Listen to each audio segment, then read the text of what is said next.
Many thanks for joining us on KTN Prime. I'm Linda Ogutu. And I'm Eric Njoka. We start our bulletin tonight on the tug of war between the central government and the elected governors. The row has deepened today after Prime Minister Raila Odinga called on all elected representatives, regardless of their party affiliation, to stand firm and protect devolution. Raila's focus governors swore in Naivasha that they will not allow themselves to be made subservient to the county commissioners or the restructured provincial administration. And as KTN's Noah Otieno now reports, members of the 10th Parliament may have set the ground for this face-off in the final hours of their sittings 3 months ago. The devolution standoff between the central government and the governors is already setting the tone for a power struggle that cuts across the political divide and blurs party allegiances. The Prime Minister Raila Odinga is warning all elected officials that they will have to fight hard to defend their territory. And our people must not be caught in unnecessary drama and theatrics. They must be allowed to look up to and to hold responsible only the people they elected in the last polls to take care of their counties. That is why I want to call on all governors and county assembly members, regardless of party, to hold their ground, stand firm, and demand to be given full space and mandate to implement the devolution agenda for their voters. President Kibaki's utterances on day one of the governor's induction in Naivasha appeared to have worsened the friction between governors and the county commissioners he appointed last year.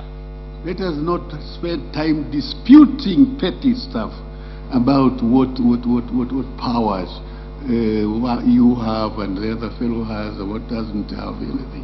And the governors are not taking it lying down, speaking out on day 2 of their induction retreat in Naivasha in defiance.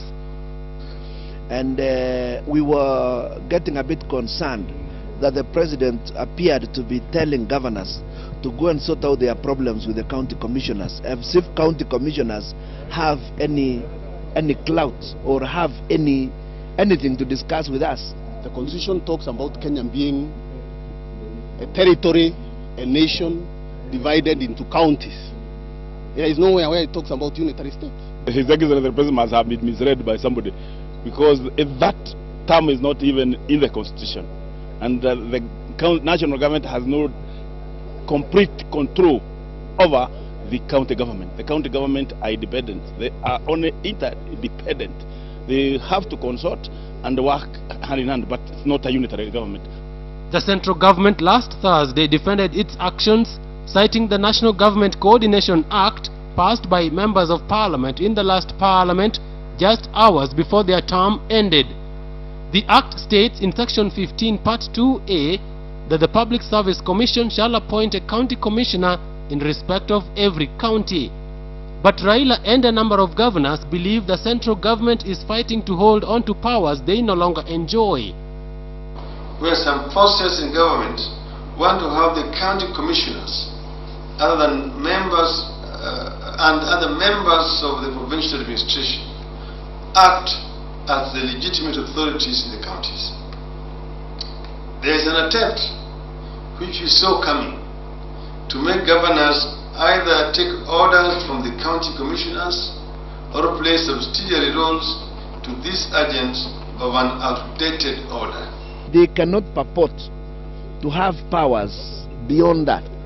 If we have issues with the national government, we will deal with it at the summit, where the governors meet with the President of the Republic of Kenya. And what we require for them is not to quarrel. It's not for them to quarrel, it's to deliver services.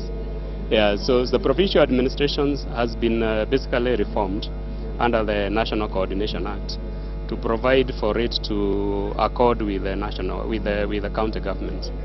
The devolution war has already drawn in members of the National Assembly. Kenyans must not accept any attempt to demean the existence and the functions of the county government. This matter is expected to take center stage when the Senate and the National Assembly convene in 2 weeks' time. Now, KTN Prime. Well, that looming face-off is the topic of our big question tonight. We're asking you, do you support the governor's bid for autonomy at the county? Of course, they say they have to maintain that autonomy. Send your yes or no response with brief comment to the number 8040. We will be sampling some of your opinions at the tail end